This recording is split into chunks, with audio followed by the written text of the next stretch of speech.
Trigonometric ratios ഓരോ ക്വാഡ്രൻറ്റിലും അതിൻ്റെ sign എങ്ങനെയെന്ന് എക്സാമിൻ ചെയ്യാം. ഒരു പ്ലെയിനിനെ നമ്മൾ 4 ക്വാഡ്രൻ്റായിട്ട് തിരിച്ചിരിക്കുക. ഇത് എക്സ് ആക്സിസ് വൈ ആക്സിസ് എടുത്ത് ഈ upper portion right upper portion first quadrant, left upper portion second quadrant, left lower portion third quadrant, right lower portion fourth quadrant. 4 ക്വാഡ്രൻ്റായിട്ട് എക്സ് വൈ പ്ലെയിനെ ഡിവൈഡ് ചെയ്തിട്ട് അതിൻ്റെ ഒറിജിനലൊരു സെൻറ്റർ ആയിക്കൊണ്ടൊരു യൂണിറ്റ് സർക്കിൾ വരച്ചിരിക്കുക. അതിൻ്റെ റേഡിയസ് ഈക്വൽ ടു 1 യൂണിറ്റ്. ഇവിടെ ഒരു angle theta degree of radian. If you are accounting it as radian, this total angle will be pi/2 radian. ഈ ഡിഗ്രി ആയിട്ടാണെങ്കിൽ അത് ഇവിടെ നിന്ന് വളർന്ന് വരുമ്പോൾ 90 വരുമ്പോൾ 90 ഡിഗ്രി എന്നാണ്. Now consider an angle theta. ഇതിൻ്റെ സൈൻ കോസ് ടാൻ എല്ലാം പോസിറ്റീവാണ്. The opposite side by hypotenuse positive, adjacent side by hypotenuse positive, opposite side by adjacent side positive. അപ്പോൾ അതിൻ്റെ റെസിപ്രോക്കലും റേഷ്യോ എടുക്കുമ്പോൾ പോസിറ്റീവ് ആയിരിക്കും. അപ്പോൾ നമുക്കറിയാവുന്ന 6 trigonometric ratios, sine cos tan അത് പോസിറ്റീവ് ആണെങ്കിൽ അതിൻ്റെ റെസിപ്രോക്കൽ റേഷ്യോസും പോസിറ്റീവ് ആയിരിക്കും. Therefore we mark all positive. All trigonometric ratios are positive in the first quadrant. If we consider the angle in the first quadrant, all ratios will be with the sign positive. Then coming to the second quadrant,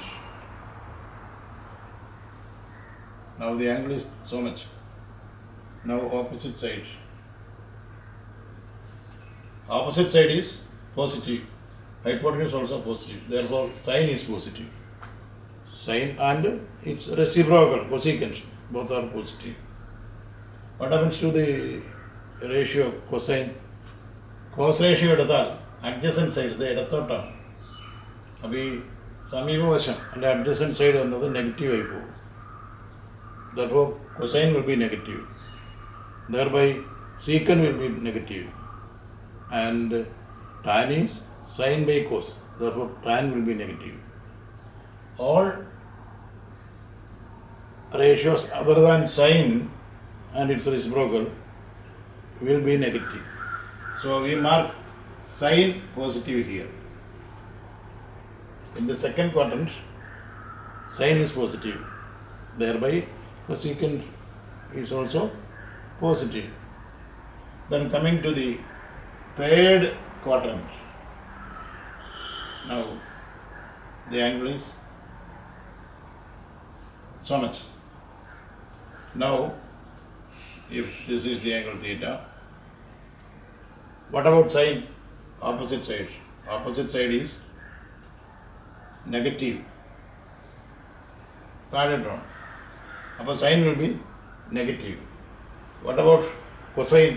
See, adjacent side is negative. Therefore cosine will also be negative. Then we shall come to tan. Opposite side negative, adjacent side negative. A negative quantity divided by another negative quantity will be positive. Therefore tangent will be positive in the third quadrant. Other ratios will be negative. Then now the angle has increased further. Now we shall consider the ratios. See, opposite side is negative, hypotenuse positive. Therefore sine will be negative. Thereby cosecant will be negative. Then what about cos? Cos adjacent side is positive, hypotenuse also positive. Therefore cosine will be positive. Thereby secant will be positive. All other ratios negative. Therefore in the fourth quadrant we find cosine positive. In short, we can write In the first quadrant, all trigonometric ratios positive. In the second quadrant, sine positive. Third, tan positive. And in the fourth quadrant, cosine positive.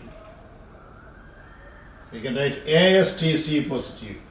A means for the first quadrant, all ratios positive.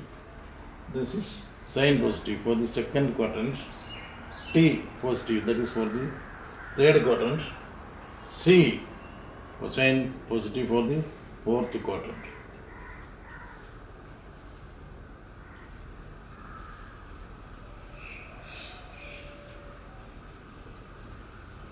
Now, consider this graph. This is the graph for sine curve. What is sine 0? Sine 0 is 0. And sine pi by 2, it is 1. Pi by 2 means 90 degree. അതായത്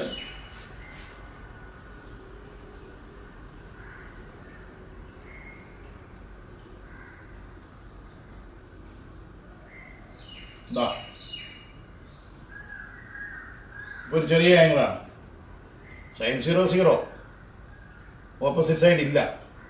opposite side 0 ആണെങ്കിൽ 0 by hypotenuse will be 0. ഇനി അത് അല്പം വർദ്ധിച്ചു. Sine ratio എഴുതുമ്പോൾ opposite side ഇത്രയും height ഉണ്ട്. Hypotenuse ഇത് H by R, that is sine theta is equal to H by R. ഇനി ആ ആംഗിൾ അല്പം കൂടി വർദ്ധിച്ചു. ഇവിടെ ഈ എച്ച് അല്ല, ഈ എച്ചിനേക്കാൾ വലിയൊരു നമ്പറാണ്. അപ്പോൾ as the angle increases, sine ratio increases. ഇവിടെ ഈ എച്ചിന് പകരം ഈ എച്ച് ആണെങ്കിൽ then here sine theta will be capital H by R. That means if the angle increases, opposite side will be getting increased, thereby sine ratio will be increasing in the first quadrant. ഇത് എവിടം വരെ sign 90 ആകുമ്പോഴത്തേക്ക് എന്താവും? Opposite side ആ radian length ആവും, ഹൈപ്പോട്ടന്യൂസും അതേ length R by R. Sine 90 is equal to 1. ഇനി അത് വീണ്ടും വർദ്ധിച്ചാൽ ഓപ്പോസിറ്റ് സൈഡിലേക്ക് സെക്കൻഡ് ക്വാർട്ടറിലേക്ക് ഇറങ്ങിയാൽ ഇതാണ് മാക്സിമം ഹൈറ്റ്. ഹൈറ്റ് കുറഞ്ഞു, വീണ്ടും കുറഞ്ഞു. 180 ഡിഗ്രി ആകുമ്പോൾ അത് ഓപ്പോസിറ്റ് സൈഡേ ഇല്ല. ഇപ്പം എന്താ സംഭവിക്കുക? 5/2 90 ഡിഗ്രി ആയപ്പോഴത്തേക്ക് ഇത് മാക്സിമം 1 ആയി. 5/2 ഡിഗ്രി കഴിഞ്ഞപ്പോൾ അത് കുറേശ്ശെ കുറഞ്ഞു 5 180 ഡിഗ്രി ആയപ്പോഴത്തേക്കും അത് വീണ്ടും 0 ആയി. ഇതിങ്ങനെ ആവർത്തിച്ചുകൊണ്ടിരിക്കും. ഇപ്പം സൈൻ കർവിൻ്റെ പ്രത്യേകത sine 0 0, sine pi/2 it's maximum, sine pi then curve വീണ്ടും താഴെ വന്നു 180 ഡിഗ്രിക്ക്. സൈൻ 180 ഡിഗ്രി എന്ന് പറഞ്ഞാൽ സൈൻ പൈ എന്തായി? വീണ്ടും 0 ആയി. ഇനി ആ ആംഗിൾ വർദ്ധിച്ചാൽ ഇങ്ങോട്ട് വന്നാൽ എന്താ സംഭവിക്കുക? സൈൻ പൈ കഴിഞ്ഞ് വീണ്ടും മുമ്പിലേക്ക് വന്നാൽ അത് കുറയും. മാക്സിമം ഇവിടെ എത്തുമ്പോൾ ഇത് pi/2, now it is 3π/2. 3π/2 വരുമ്പോൾ അത് ലീസ്റ്റ് ആവും.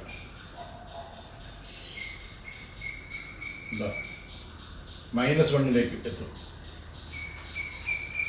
Sign curve sine 0 0, sine pi/2 1, sine pi 0, sine 3π/2 is equal to -1.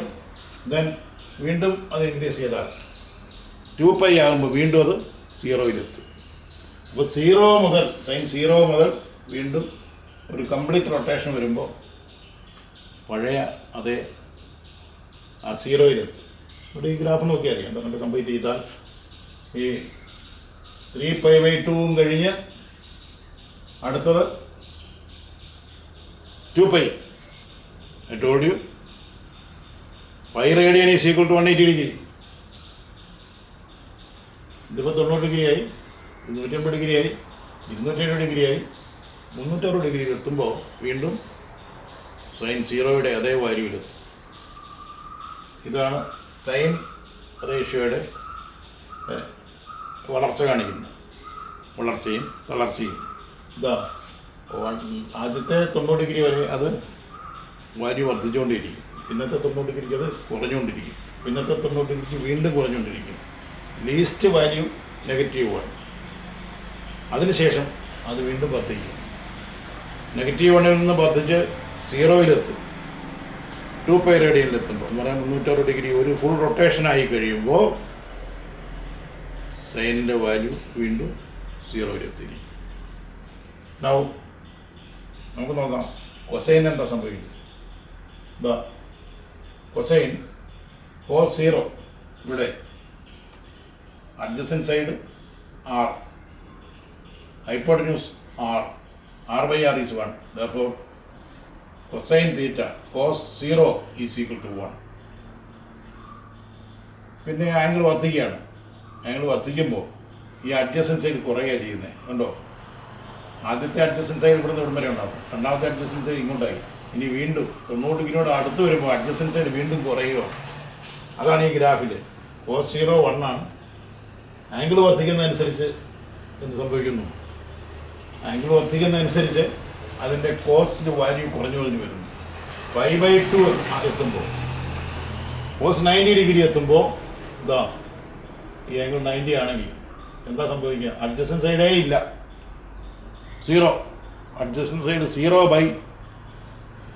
hypotenuse. Answer will be 0. ഇതാകുന്നില്ലേ ഈ കർവ്? കൊസൈൻ്റെ കർവാണ് കാണിച്ചിരിക്കുന്നത്.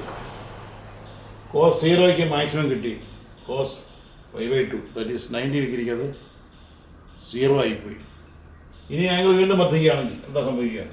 ഇതുണ്ടോ, ഈ അഡ്ജസൻറ്റ് സൈഡ് ഈ ആംഗിൾ വർദ്ധിക്കുന്നതനുസരിച്ച് കൂടി വരും. ഏറ്റവും കൂടുതൽ 180 ഡിഗ്രി വരുമ്പോൾ അഡ്ജസൻറ്റ് സൈഡ് റേഡിയസിന് തുല്യമായി r/r. പക്ഷേ ആ ആറിനൊരു പ്രശ്നമുണ്ട്, ഇടതുവശത്തേക്കാണ് അഡ്ജസൻറ്റ് സൈഡ്. അപ്പോൾ അത് നെഗറ്റീവ് ആകും. ഇതാ cos 180 ആകുമ്പോൾ ലീസ്റ്റ് പോസിബിൾ വാല്യൂ ആകും. cos 0 maximum value 1 and cos 180 degree or pi, it will be equal to -1. Sine കർവാണെങ്കിൽ sin 0 മാക്സിമം വാല്യൂ കിട്ടുന്നത് sin 5/2 or 90 ഡിഗ്രി. അത് ലീസ്റ്റായി പോകുന്നത് 270 ഡിഗ്രി, 270 ഡിഗ്രിക്ക് അത് ഏറ്റവും കുറഞ്ഞ വാല്യൂ ആയി പോകും. കൊസൈൻ ആണെങ്കിലോ cos 0 1, cos π/2 90 ഡിഗ്രി 0, cos 180 -1. അപ്പോൾ cos 0ക്ക് മാക്സിമം 1ഉം cos 180ക്ക് ലീസ്റ്റ് വാല്യൂ -1. ഓക്കെ.